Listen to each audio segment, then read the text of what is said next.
안녕하세요, 교수님. 네네. 자, 우리 조시원 전무님 오랜만입니다. 자주 뵙지 못하는 것 같아요. 목포 잘 갔다 오셨습니까? 예, 갔다가 저녁 새벽에 왔어요, 새벽에. 아이고, 고생하셨습니다. 오늘 우리 임수연 전무님은 목소리가 또랑또랑한 거 보니까 건강이 많이 회복된 것 같아요. 예, 축하드립니다. 아유 저기 뭐야 교수님 오늘 그 의상이 보험 오빠 같아. 아우 정말 아, 그 아주 그러세요?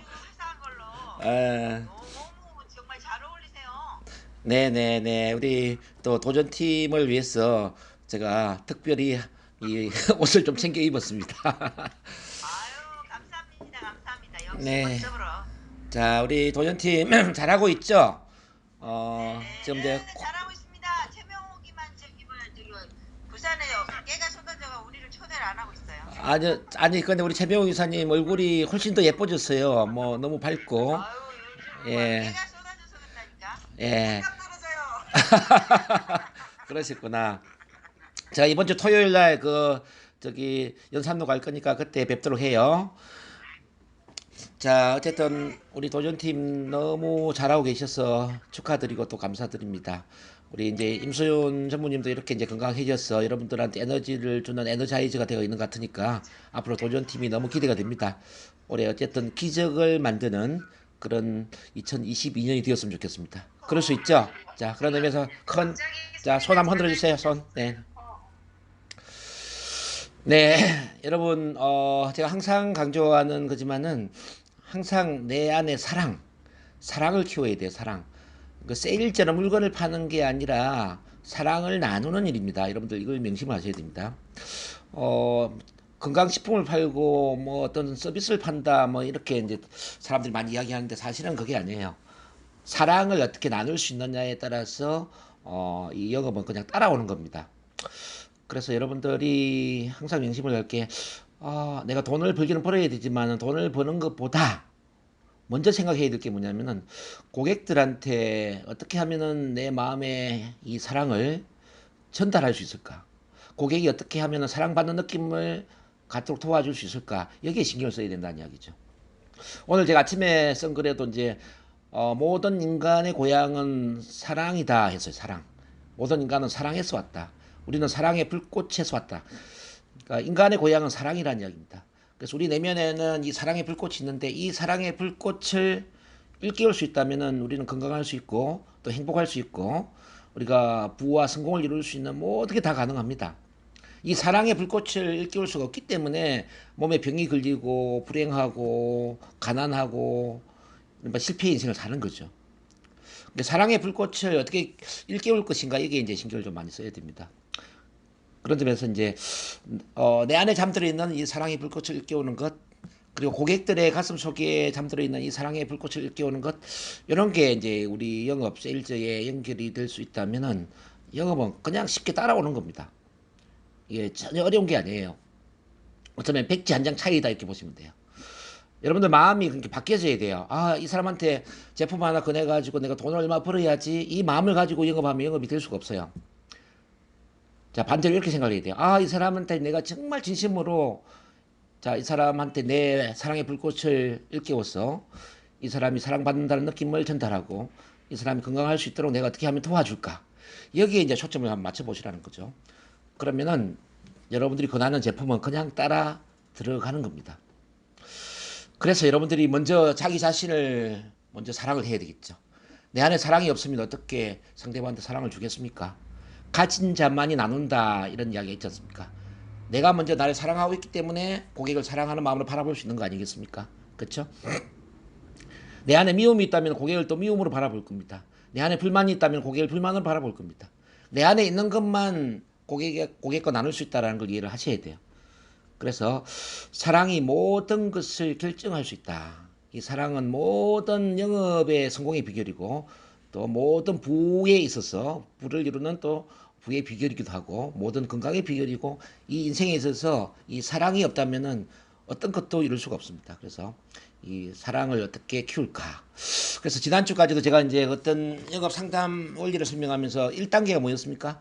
진정성 있는 관심과 사랑을 가져라. 그 말씀드렸죠? 자, 엄마가 아기를 사랑하는 그 마음으로 진정성 있는 관심과 사랑을 가져라. 이렇게 관심과 사랑을 가지면은 2단계가 그냥 따라옵니다. 즉 관찰을 할 수 있다는 거예요. 관찰. 이 고객이 어떤 마음을 갖고 있는지, 어떤 니즈를 갖고 있는지, 어떤 욕구를 갖고 있는지, 무엇을 필요로 하는지, 내가 고객한테 뭘 줘야 되는지, 고객이 어떤 스타일인지, 이 고객에 대한 모든 걸 관찰할 수 있는 그 힘이 2단계에 따라올 수 있다는 이야기죠. 이 관찰이 가능하면은 3단계 맞추기가 가능합니다. 맞추기. 자, 고객의 어떤 가치관에 맞출 수 있고, 그 니즈 욕구에 맞출 수가 있고, 고객의 그 스타일에 맞출 수가 있고, 고객의 어떤 신체 언어에 맞추고, 목소리에 맞추고, 고객의 모든 것에 맞출 수 있는, 그 맞출 수 있는 힘이 3단계로 따라올 수 있다는 이야기죠. 이렇게 잘 맞춰주면은 고객은 자연스럽게 마음이 열립니다. 자, 마음이 편안해지고, 공감대가 형성이 되고, 믿음, 신뢰가 구축이 되는 거죠. 자, 이 믿음, 신뢰가 구축이 되고, 마음이 열리게 되면은, 그다음부터는 어떤 이야기든지 받아들일 수 있다는 거죠. 여러분들 양자 건강 체크를 해주든지 아니면 여러분들이 인바디를 해주든지 또는 여러분들이 그냥 어떤 뭐 강의를 듣게 만들든지 또는 상담을 하든지 또는 제품 제안을 하든지 뭘 하든지 간에 자, 다 따라오게끔 되어 있습니다. 따라오면 결과적으로 마지막에 뭐가 따라오죠? 바로 결과, 이른바 매출이라는 계약이라는 결과가 따라오는 거죠. 이런 식으로 이제 그 영업이 이루어진다 이 말이죠. 근데 자, 여러분들 잘 이해를 하셔야 될 것은 1단계가 되지 않으면 2단계가 안 됩니다. 즉 진정한 관심과 사랑이 없다면은 고객에 대한 관찰이 될 수가 없어요. 관찰. 관찰을 할 수 없다면은 고객한테 맞출 수가 없어요. 맞추기가 안 되면은 마음이 열리지 않습니다. 마음이 닫혀 있단 말이에요. 마음이 닫혀 있는 상태에서 아무리 좋은 제품을 권하고 아무리 양자 건강 체크를 해주고 인바디를 해주고 이렇게 고객한테 필요한 걸 이야기를 한다 하더라도 고객은 따라올 수가 없죠. 그래서 거절 저항이 일어난다 이 말이죠. 제 말 이해되십니까? 이해되시면 손 한번 흔들어 주세요. 그런 점에서 영업에 있어서 실패란 없다 이렇게 이야기합니다. 영업에 있어서 실패는 없다. 단지 자기 위주로 영업하는 고지식한 융통성이 없는 영업인이 있을 뿐이다. 원래 영업에 있어서 실패가 있으면 안 되는 겁니다. 민감성이 부족하고 융통성이 부족하고 자기 위주로 영업을 하기 때문에 영업이 안 되는 겁니다. 그래서 여러분들이 민감성을 키워서 관찰하는 능력을 키우셔야 돼요. 그리고 고객한테 맞출 수 있는 그 융통성을 키워야 된다 이 말이에요. 그러면서 마음이 열릴 수 있는, 마음이 통할 수 있는, 그 믿음, 신뢰가 구축될 수 있는 그 라포 형성을 했을 때 매출이 자연스럽게 따라올 수 있는 그 인간관계의 구조를 만들어야 된다. 이걸 이해를 하셔야 됩니다. 그래서 그 어떤 영업이든 간에 15%는 그 제품이 좋기 때문에 그 제품이 정말 탁월하기 때문에 15%는 매출이 일어나요. 근데 85%는 그 제품이 얼마나 좋고 안 좋고 이게 중요한 게 아니에요. 85%는 어떤 사람이 그 제품을 소개하느냐, 어떤 사람이 그 제품을 소개를 했느냐에 따라서 85%의 매출이 달라질 수 있다는 이야기죠. 그런 점에서 이 85%를 차지하는 그 인간관계의 힘을 여러분들이 키우셔야 됩니다. 이 인간관계의 힘을 키울 수 있다면 여러분들이 파비스가 아니라 그 어떤 영업을 하더라도 반드시 성공을 할 수가 있습니다. 그래서 이 세상에는 파비스에만 성공한 사람이 있는 게 아니라 뭐 여러분들이 모르는 그 다양한 회사들이 있지 않습니까? 건강식품 회사만 하더라도 수천 개가 되지 않습니까? 그 수천 개의 회사에는 각각 성공한 사람들이 있어요. 5%, 100명 중에 5명은 반드시 성공을 합니다. 이 성공한 5명의 5%의 특징들이 다 어떤 사람들이냐면은 인간관계를 지배한 사람이다. 지금 제가 말씀드린 이런 영업의 스타일을 제대로 몸에 습득을 하고 제대로 영업을 하기 때문에 성공을 했다. 이걸 이해를 하셔야 됩니다. 그래서 파비스 제품이 너무 좋다. 파비스 제품이 너무 좋고 우리 김세현 회장님이 가기를 너무 잘하고 우리 조시현 전무님, 우리 임수윤 전무님이 너무너무 우리를 많이 잘 도와주고 파비스 도전TV의 시스템이 너무 잘 돼 있고 여기에 너무 취해 있으면 안 된다 이 말이죠. 자, 그런 건 여러분들한테 축복으로 다가온 것이고 여러분 개인의 역량을 키워야 돼요. 개인이 사람의 마음을 지배할 수 있는 그 영업인으로서 그런 리더십이나 공감 능력이나 상담 능력이나 이런 능력을 키워야 여러분들이 성공을 할 수 있지. 그 단지 그 여러분들 그 제품이나 회사나 또는 그 위에 상위 우리 리더들한테만 의존을 해서는 안 된다 이 말이죠. 제발 이해하시겠죠? 이해되시면 손 한번 흔들어 주세요. 자, 오늘은 그 지난주에 이어서 이제 뭘 할 거냐면요. 자, 너 전달법, 나 전달법을 같이 좀 한번 다뤄보겠는데요. 이제 여러분들이 이야기를 할 때 이제 어떤 사람은 너무 돌직구로 이야기를 하는 경우가 있습니다. 아, 인체 정화 한번 해보세요. 뭐 이렇게 이야기할 수 있다는 겁니다. 아, 뭐, 자, 다이어트 한번 해보시죠. 우리 뭐, 디플러스 한번 먹어보시죠. 이렇게 이야기할 수 있잖아요. 이런 건 이제 돌직구고 어떤 직접적인 표현들입니다. 여러분, 직접적인 표현보다는 항상 우회적인 표현이 항상 강력한 설득의 힘을 갖습니다. 직접적으로 이야기하면 큰 힘을 갖는다고 생각하지만 그건 착각이에요.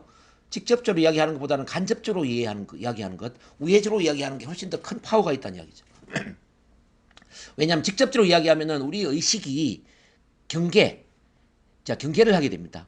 의식 경계를 하면서 어떤 저항심리를 갖게 된다 이 말이에요.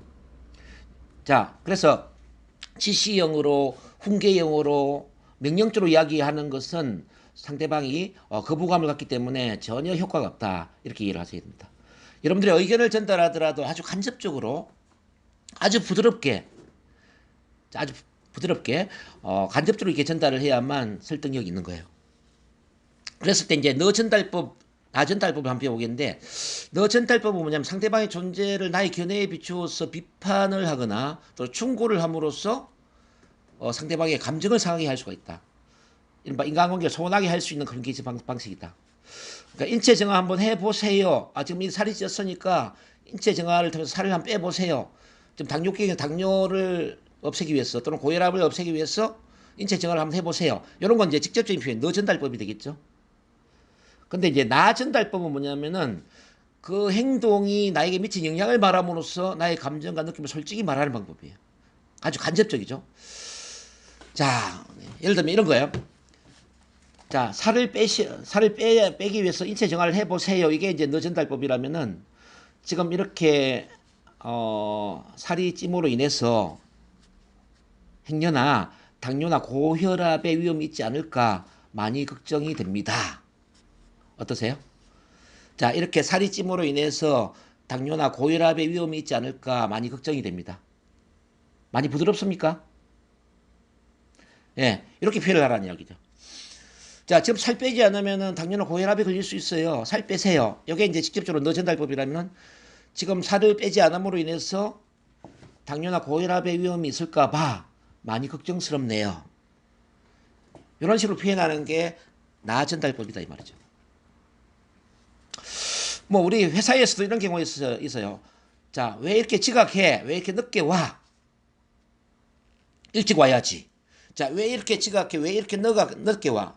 일찍 와야지. 이거 뭐예요? 너 전달법이죠. 상당히 이제 감정을 상하게 하는 부분입니다. 그런데 이렇게 한번 표현을 해보자고요. 이렇게 늦게 옴으로 인해서 우리 부서의 업무가 무리가 생길까봐 많이 걱정스럽네요. 자, 다시 보세요. 이렇게 늦게 옴으로 인해서 우리 부서의 업무가 차질이 생길까봐 많이 걱정스럽네요. 상당히 좀 다르죠? 자, 부부관계에서도 한번 이야기해 보겠습니다. 부부관계에서도 남편이 이제 밤늦게까지 술 마시고 늦게 들어와요. 당신 왜 이렇게 술 마시고 늦게 들어와? 좀 일찍 들어와야지. 자, 당신 왜 이렇게 늦게 들어와? 술 마시고, 좀 일찍 들어와야지. 이렇게 하면 좀 타박을 주고 감정을 상하게 할 수가 있다는 뜻입니다. 근데 이렇게 부드럽게 한번 해보자는 거죠.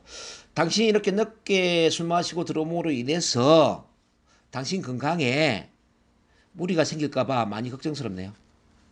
자, 다시 보세요. 당신이 이렇게 늦게까지 술 마시고 늦게 들어옴으로 인해서 당신 건강에 문제가 생길까봐 많이 걱정스럽네요.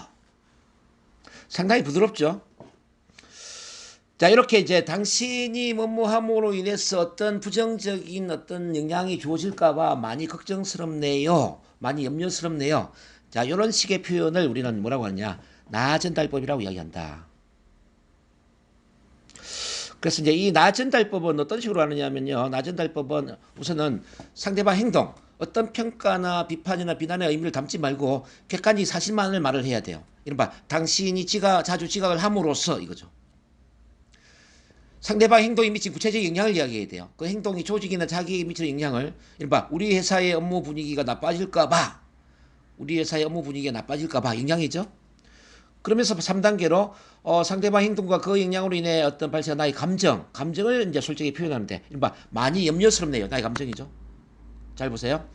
당신이 자주 지각함으로써 우리 회사의 업무 분위기가 나빠질까봐 많이 염려스럽네요. 요걸 우리 이제 파비스에 한번 연결시켜 보자고요. 당신이 계속 탄수화물을 섭취함으로써, 자, 당신이 계속 탄수화물을 과다 섭취함으로써 비만과 당뇨나 고혈압의 위험이 생길까 봐 많이 걱정스럽네요. 어떻습니까? 훨씬 좋죠?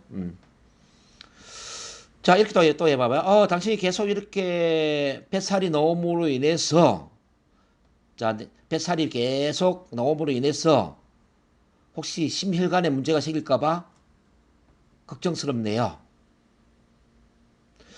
당신이 매일 이렇게 운동도 안 하고 계속 탄수화물 과다 섭취에 또 자주 음주를 함으로 인해서 건강상의 염려가 생길까봐, 건강상의 문제가 생길까봐 염려스럽네요.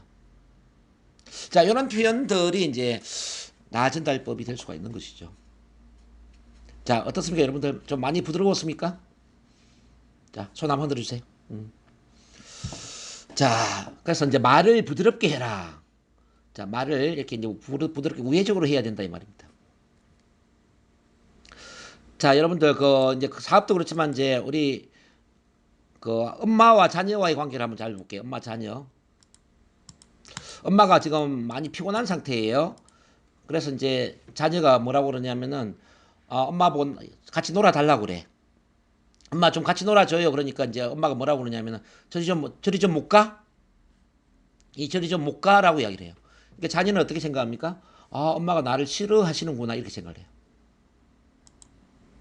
근데 이제 엄마가 역시 피곤한데, 자, 나 전달법으로 이렇게 이야기했어요. 엄마가 피곤해서 혼자 있고 싶구나.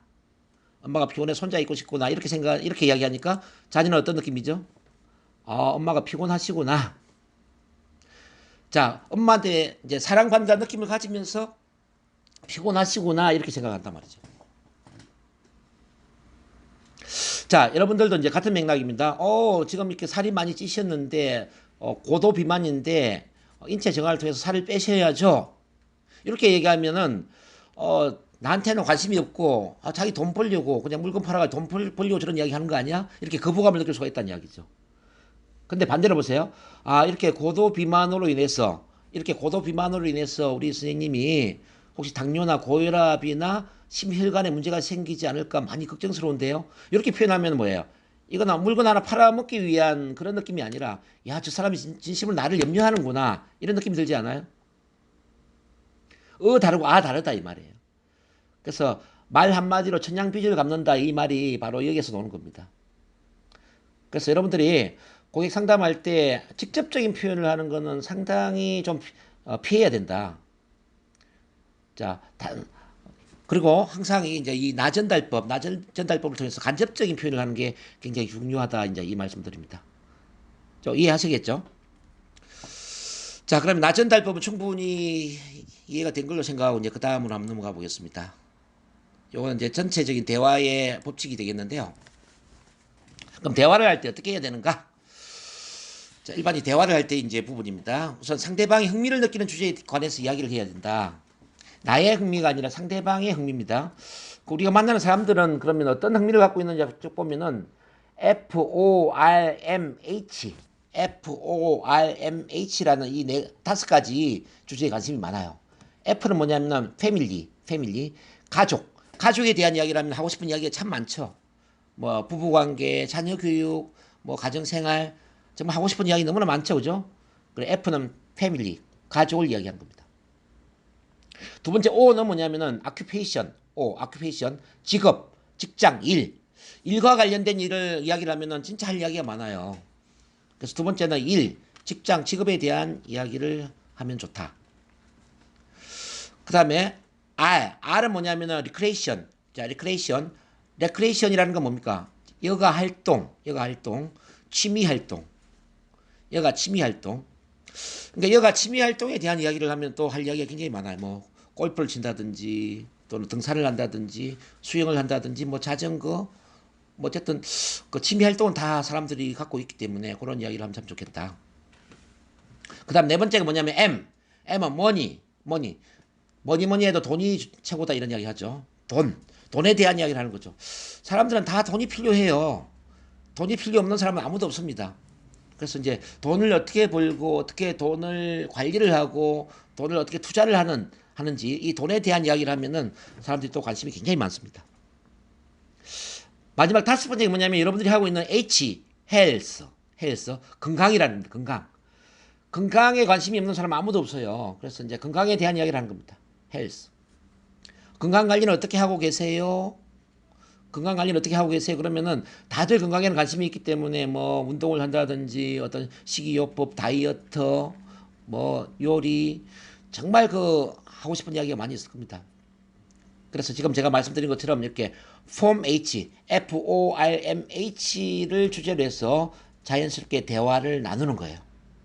그러면은 자 이렇게 이야기하는 과정에서 어떤 그 주제에 대해서는 굉장히 어떤 좀 열정적으로 눈에 빛을 발하면서 목소리 톤이 높아지면서 열정적으로 이야기하는 파트가 있습니다. 그 부분이 바로 고객이 흥미를 갖고 있는 분야예요. 고객이 하고 싶은 이야기가 있단 말이에요. 자, 우리가 대화하다 보면 고객이 가족에 대해서 이야기를 하고 싶을 수도 있고, 뭐 일에 대해서 이야기를 하고 싶을 수도 있고, 또 취미활동 또는 돈 또는 건강 하고 싶은 어떤 자기만의 그 흥미 분야가 있다 이 말이에요. 이 분야를 여러분들이 빨리 찾아내는 게 굉장히 중요하고, 그러기 위해서는 질문을 하셔야 돼요. 질문도 너무 구체적인 질문을 하시면 안 돼요. 구체적인 질문을 하면은 프라이버시를 침해하는 겁니다. 항상 넓은 범주의 질문에서 좁은 범주의 질문으로 좁혀오는 거예요. 일반적인 질문에서 구체적인 질문으로 좁혀와라. 예를 들어 가족에 대한 질문을 할 때 요즘 가족은 어떠세요? 이거는 뭐예요? 일반적이죠. 근데 예를 들어서 큰아들은 결혼했나요? 둘째 아들은 대학 들어갔나요? 이런 거는 뭐예요? 이건 구체적인 질문이죠. 여러분 구체적인 질문을 했을 때 느낌이 어때요? 구체적인 질문이 물론 말하고 싶은 내용 같으면은 전혀 문제가 없는데 큰아들은 결혼했나요? 이렇게 질문했을 때 우리 아들이 결혼을 안 해서 나는 좀 결혼 안 한 게 창피하고 말을 안 하고 싶은데 큰아들은 결혼했나요? 이렇게 물었을 때 왠지 모르게 좀 자존심이 상하지 않아요? 만약에 둘째 아들이 대학을 떨어졌는데 둘째 아들은 대학 합격했어요? 이렇게 질문했으면 어떻습니까? 둘째 아들에 대한 그 어떤 대학 합격 여부를 이야기를 안 하고 싶은데 둘째 아들을 대학 들어갔어요? 합격했어요? 이렇게 물으면 왠지 모르게 좀 프라이버시에 침해를 당하는 자존심의 상처를 받는다 이 말이죠. 그래서 가족에 대한 질문하더라도 뭐 큰아들이 결혼했나요? 둘째 아들이 뭐 대학 들어갔나요? 뭐 남편은 요즘 뭐 술 안 마시고 집에 일찍 들어오나요? 뭐 이와 같은 구체적인 질문을 하면 안 된다 이 말이에요. 항상 일반적인 질문을 해야 돼. 일반적인. 자, 일반적인 질문은 요즘 가족은 어떠세요? 가족 두루 행복하시죠? 가족 두루 건강하시죠? 뭐 이런 식으로 이제 일반적인 질문을 해야 된다 이 말이에요. 이해되시나요? 근데 일에 대해서도 마찬가지예요. 뭐 요즘 파빌스 일은 잘 되고 있나요? 파빌스 뭐 요즘 매출은 어때요? 뭐 이렇게 구체적으로 따지면은 이거는 또 자존심의 상처를 받을 수가 있다. 그래서 이제 이것도 좀 넓은 범주에서 요즘 하고 있는 일은 어떠세요? 또는 요즘 코로나로 인해서 건강에 대한 관심이 굉장히 고조되고 있는데 요즘 건강 관련 일은 어떻게 잘 진행되고 있죠? 근데 이런 건 어떻습니까? 좀 무리가 없죠.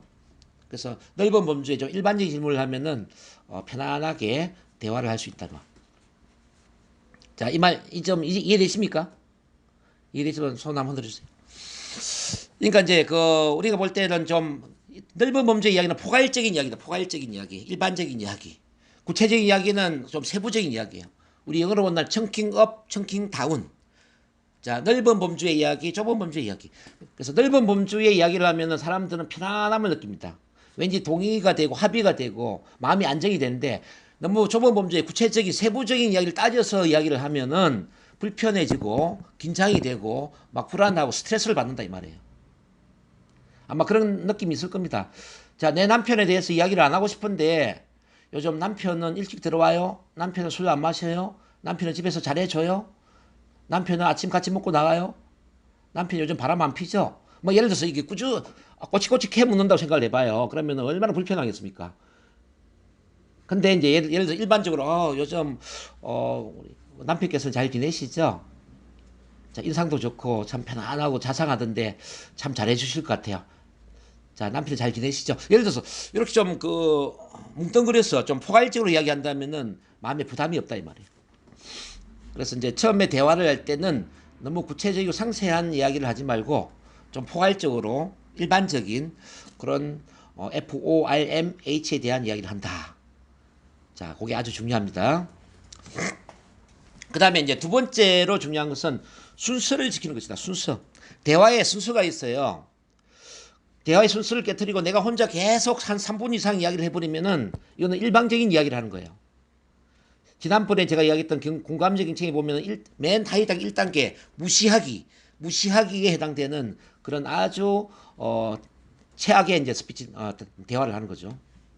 그래서 반응이 없는데 혼자 계속 이야기를 한다면 이거는 일방적으로 내가 혼자 이야기를 하고 있는 것이다. 이거는 대화 자체가 아니죠.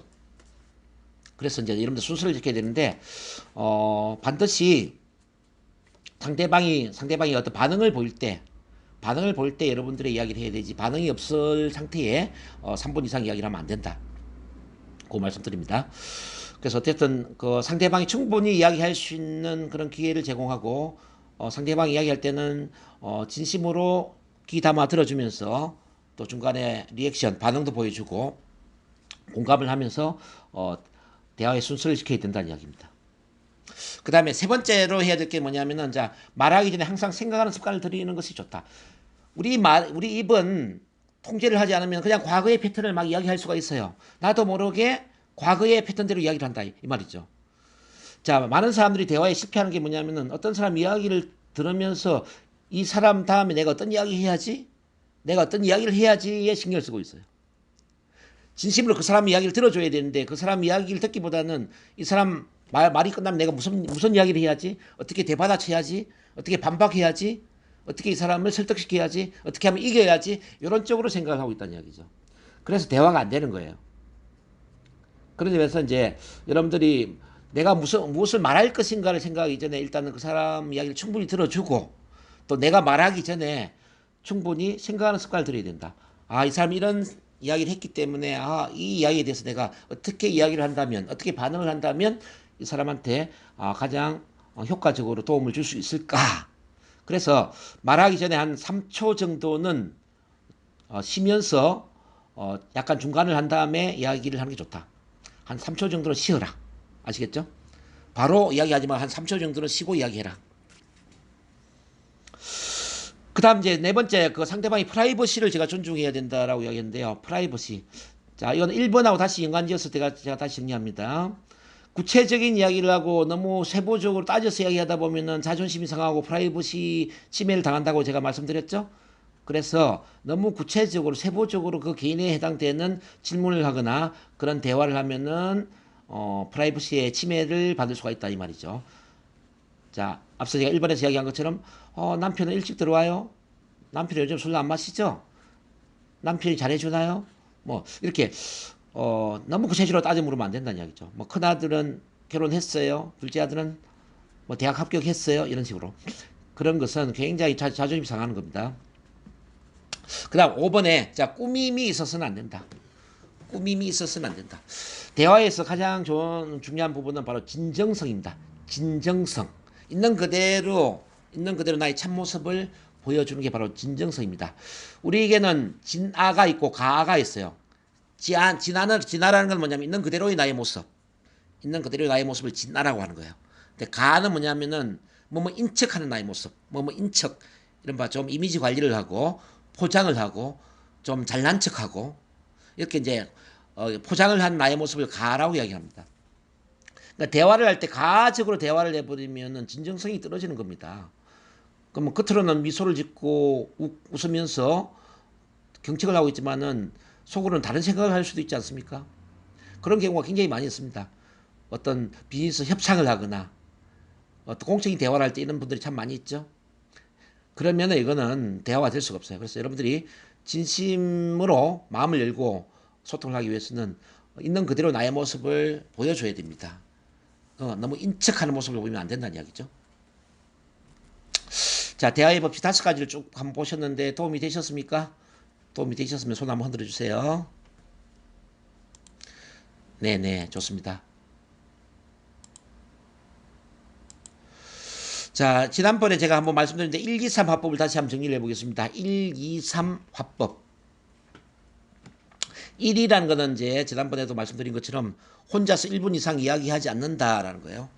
혼자서 1분 이상 이야기하지 않는다. 2라는 것은 뭐냐면은 상대방이 2배로 이야기를 많이 하도록 시킨다.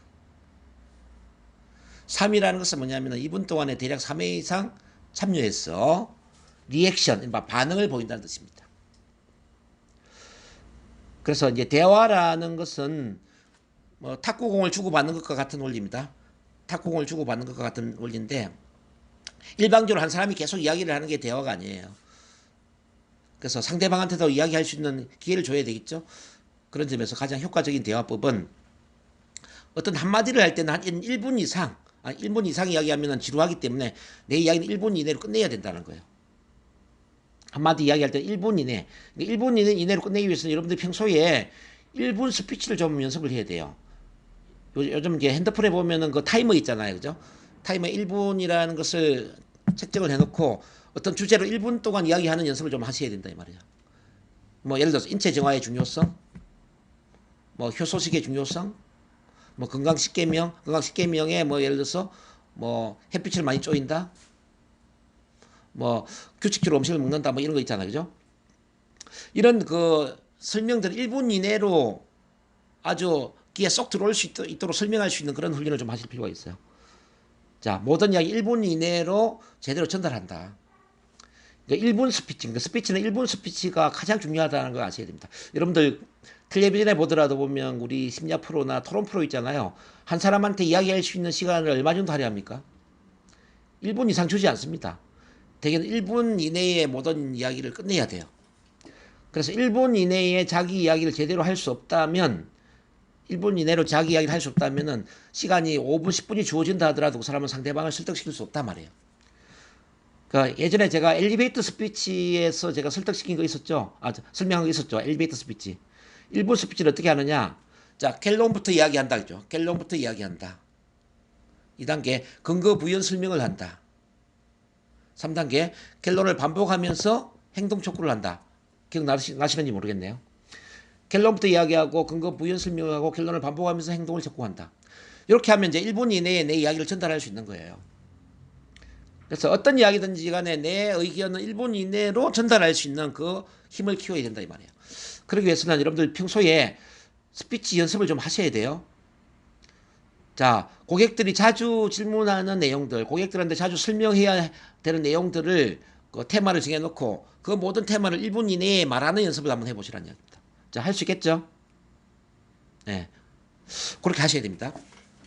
어쨌든 그래서 내 이야기를 중구난방으로 2분, 3분 길게 하시면 안 되고 어떤 주제든 1분 이내로 끝내라 이 말이에요.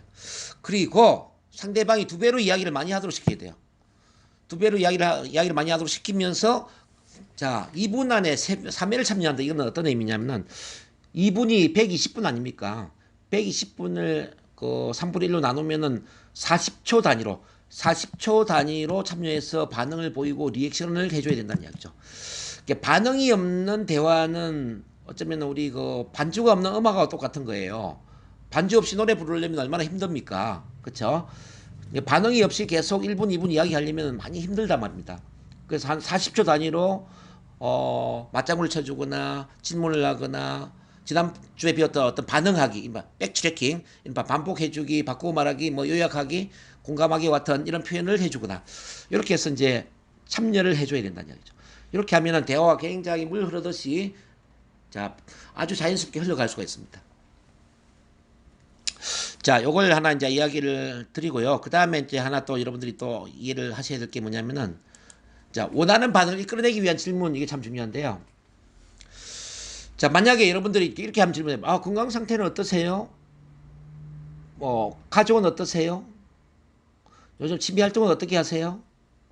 돈은 어떻게 버시는데요? 만약 이렇게 계속 질문을 한다면 고객이 어떤 느낌일까요? 마치 경찰서에 가서 치조를 받는 느낌과 같을 겁니다. 치조. 계속 자기 이야기는 안 하고 계속 질문만 해버리면 왠지 모르게 막 내가 치조 받고 있나? 이거 답을 해야 돼 말아야 돼? 이런 고민을 하지 않겠습니까? 그래서 여러분들이 어떻게 해야 되냐면요. 상대방한테 듣고 싶은 이야기를 먼저 표현을 하면서 그 내용과 관련 질문을 하는 겁니다. 이른바 자신 혹은 가족이나 친구의 이야기를 먼저 하고 나서 자연스럽게 그런데 그쪽은 어떠세요? 라고 질문을 하는 거예요. 봐, 상대방으로부터 어머니에 대한 이야기를 듣고 싶으면 먼저 자신의 어머니에 관해서 이야기를 하라는 거죠. 뭐 예를 들어서 저희 어머니는 지금 95세인데 작년까지는 아파트에 혼자 계시다가 지금은 요양원에 들어가 계세요. 자, 요양원에 들어가셔서 지금은 예전보다 훨씬 더 건강해지셨습니다. 요양원이 저는 나쁘다고 생각했는데 꼭 나쁜 건 아니더라고요. 자, 요양원에서 또 또래의 다른 할머니들도 만나고 대화도 하고 소통하니까 훨씬 더 또 인간관계도 촉진이 되고, 그리고 이제 혼자 오래된 음식을 먹는 것보다는 자, 매일 좀 신선한 그런 음식으로 요리를 해서 음식을 드시니까 훨씬 소화도 잘 되고 건강에도 좋으신 것 같아요. 저희 어머니 이렇게 참 잘 계십니다. 혹시 우리 선생님 어머니는 지금 어떠세요? 우리 선생님 어머님은 어떠세요? 이렇게 이제 질문을 했어요. 제가 제 어머니 이야기를 했잖아요. 그죠? 제 어머니 이야기를 충분히 하면서 우리 선생님 어머니는 어떠세요? 라고 질문을 하니까 어떻습니까? 자, 상대방 어머니 이야기를 하고 싶을까요? 안 하고 싶을까요? 하고 싶겠죠. 왜? 자, 내 어머니 이야기를 들었지 않습니까? 상대방이 어머니 이야기를 들었는데, 어머니는 어떠세요? 라고 이제 질문을 하니까, 당연히 어머니 이야기를 하고 싶죠. 자, 직업에 대한 것도 마찬가지예요. 요즘 하는 일은 어떠세요? 이렇게 물을 수도 있지만은, 자기 일을 먼저 이야기하는 겁니다. 아, 저는 요즘 NLP 체면 치료 전문가 과정을 하고 있는데, 이게 많이 활성화돼가지고, 지금 부산에까지 많이 좀 확장돼 있고요. 그리고 또, 서울에 봉숭아 학당이라는 게 있어요. 그래서 봉숭아 학당이라는데 거기도 저희 프로그램이 들어갈 것 같아요. 그래서 2022년도에는 어쩌면은 작년보다 2배, 3배로 성장하는 멋진 한 해가 되지 않을까 하는 생각이 듭니다. 우리 선생님 하는 일은 어떠세요? 라고 이제 질문을 하는 거예요. 지금 제 이야기를 했죠. 자, 제 이야기를 하면서 선생님 하는 일은 어떠세요? 라고 질문하니까 여러분들은 어떻습니까? 여러분 하는 일을 이야기하고 싶어요? 안 하고 싶어요? 하고 싶겠죠. 자, 요거는 뭐냐, 보상의 법칙이라고 그래. 심리학에서 보상의 법칙. 상대방으로부터 많은 이야기를 들으면은 나도 이야기 들은 만큼 내 이야기를 하고 싶은 거예요. 상대방이 나한테 많은 걸 주면은 나도 받은 만큼 더 많은 걸 돌려주고 싶은 거예요. 받은 만큼 돌려주고 싶은 마음, 이른바 은혜에 보답을 하고 싶은 마음, 이게 보상의 법칙이다 이 말이에요. 자, 대화를 할 때도 이게 그대로 적용이 되는 거예요. 그러니까 상대방으로부터 많은 이야기를 듣고 싶으면은 내 이야기를 먼저 해야 돼요. 내가 개방하는 만큼 상대방도 많은 개방을 할 수 있다 이 말이에요. 반대로 내가 나를 숨기는 만큼 상대방도 많이 숨길 수밖에 없어. 많은 분들이 대화가 안 되는 이유는 뭐냐면은 자기 자신의 이야기는 쏙 빼놓고 이야기를 안 해요. 자기 자신의 이야기는 쏙 빼놓고 이야기를 안 하면서 당신은 어떠세요? 당신 하는 일은 어떠세요? 어머니는 잘 계세요? 이렇게 질문하면 이게 대화가 안 되죠. 주는 게 있어야 받는 게 있지 않겠습니까? 그렇지 않아요? 그래서 고객으로부터 많은 이야기를 듣고 싶으면 여러분 자신의 이야기를 많이 해야 된다 이 말이에요. 저는 이렇게 해서 제가 파비사 애니원 일을 하게 되었어요. 이렇게 해서 건강이 좋아졌어요. 우리 선생님은 건강이 어떠세요? 이렇게 이야기를 한다면은 건강에 대한 이야기가 자연스럽게 이어지지 않겠냐 이 말입니다. 결국은 우리가 이렇게 이제 고무줄을 당기고 놓는 것처럼, 또는 우리 20대에 남녀간에 연애를 하는 것처럼 사랑을 주고받는, 이렇게 인간관계는 주고받는 겁니다. 주는 게 있어야 받는 게 있고, 또 받으면서 또 주게 되고, 이렇게 되는 겁니다. 또 탁구공을 주고받는 것처럼 이렇게 해서 이제 대화가 촉진된다 이 말이에요. 자, 이렇게 하다 보니까 시간이 또 40분을 향해 달려가고 있습니다. 자, 어쨌든 여러분들 오늘 이제 대화 기법에 대해서 좀 많은 부분을 나누었습니다. 어쩌면 여러분들이 평소에 잘하고 있는 부분일 수도 있습니다. 그죠? 제 강의 안 들어도 이미 잘하는 분은 잘 하실 거예요. 이 대화의 기술이라는 것도 이제 대화를 가장 잘하는 사람들이 어떻게 하니까 대화를 참 잘할까? 이제 대화의 패턴을 분석하다 보니까 이런 기술들이 정리가 되어서 대화 기법으로 이렇게 강의를 할 수 있는 겁니다. 저 또한 그 대화를 굉장히 잘 못하는 사람이고 말을 못하는 사람이었는데, 저는 이제 NLP라는 것을 제가 배우고 훈련하고, 또 NLP 이른바 트레이너가 되고, 또 그 위에 마스터 트레이너, 지금은 또 교수가 되어 있잖아요. 이렇게 이제 NLP 전문가가 되면서 저도 이제 대화를 잘하는 사람으로 변화가 된 거죠. 원래 저는 그 고등학교 2학년 때까지는 친구가 단 한 명도 없었다니까요. 친구도 없고 앞에서 발표하는 것도 힘들고 뭐 대화할 상대도 없고, 그러니까 제가 말할 줄은 몰랐죠. 근데 고등학교 2학년 이후에 제가 훈련을 통해서 이렇게 대화의 전문가, 스피치의 전문가, 변화의 전문가, 치유의 전문가로 성장했다는 걸 여러분들이 이해를 하셔야 됩니다. 그 이야기는 뭐냐면은 모든 것은 훈련에 의해서 가능하다는 거죠. 모든 것은. 자, 위대한 사람은 태어나는 것이 아니라 선택과 훈련에 의해서 만들어지는 것이다. 제가 이런 이야기를 항상 드리는데 여러분들의 영업 기술도 마찬가지입니다. 상담 기술도 마찬가지고 인간관계 기술 이 모든 것은 선택과 훈련에 의해서 만들어질 수 있다는 걸 생각하시고요. 나는 역시 안 돼. 나는 타고나서가 아니라 지금부터라도 이 대화의 기술, 인간관계 기술을 훈련하고 또 훈련하고 훈련해서 여러분들이 그 어떤 몸이 기억할 수 있도록 내 몸이 기억할 수 있도록 패턴을 만든다면은 누구나 대화의 전문가가 될 수 있습니다. 또 그리고 대화의 전문가가 된다는 것은 영업은 그냥 잘 되는 겁니다. 영업. 아셨죠?